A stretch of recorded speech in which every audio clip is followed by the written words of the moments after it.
नमस्कार, आप सभी का एक बार फिर से स्वागत है। आज सर्वपित्र अमावस्या है, यानी श्राद्ध का अंतिम दिन। तो आइए आज के दिन सुनते हैं सर्वपित्र अमावस्या की व्रत कथा। एक समय की बात है, देवताओं के पितृग अग्निश्वात जो सोमपथ लोक में निवास करते हैं, उनकी एक मानस कन्या थी जिसका नाम था अक्षोधा। एक बार अक्षोधा ने 1000 वर्ष तक तपस्या की, जिससे प्रसन्न होकर देवताओं के पितृग अग्निश्वाद और महर्षि पद अपने अन्य पितृग अमावसु के साथ अक्षोधा को वर देने के लिए पहुंच गए। वो दिन था अश्विन अमावस्या का। उन्होंने अक्षोधा से कहा, हे पुत्री, हम सभी तुम्हारी तपस्या से बहुत प्रसन्न हैं, इसलिए जो चाहे फर मांग सकती हो।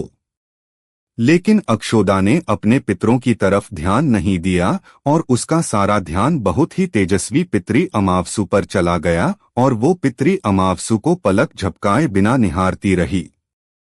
फिर उसने अपने पितरों से कहा, हे भगवान, क्या आप मुझे सचमुच वर देना चाहते हैं? इस पर तेजस्वी पितृ अमावसु ने कहा, हे अक्षोधा, वरदान पर तुम्हारा अधिकार सिद्ध है, इसलिए निसंकोच होकर कहो क्या मांगना है।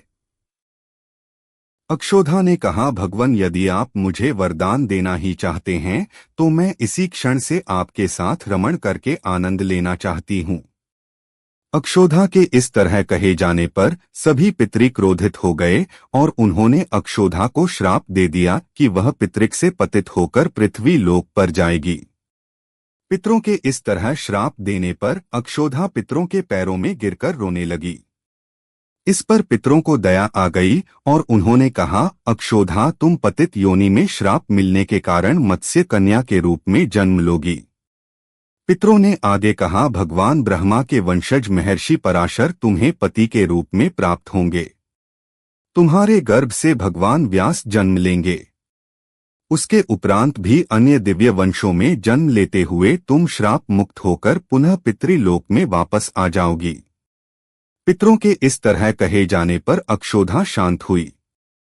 अमावसु के ब्रह्मचर्य और धैर्य की सभी पितरों ने सराहना की और वरदान दिया कि यह अमावस्या की तिथि अमावसु के नाम से जानी जाएगी।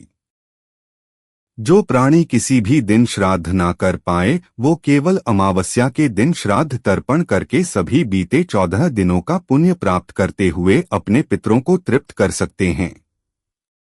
तभी से प्रत्येक माह की अमावस्या तिथि को सर्वाधिक महत्व दिया जाता है और श्राद्ध की यह तिथि सर्वपित्र श्राद्ध के रूप में मनाई जाती है।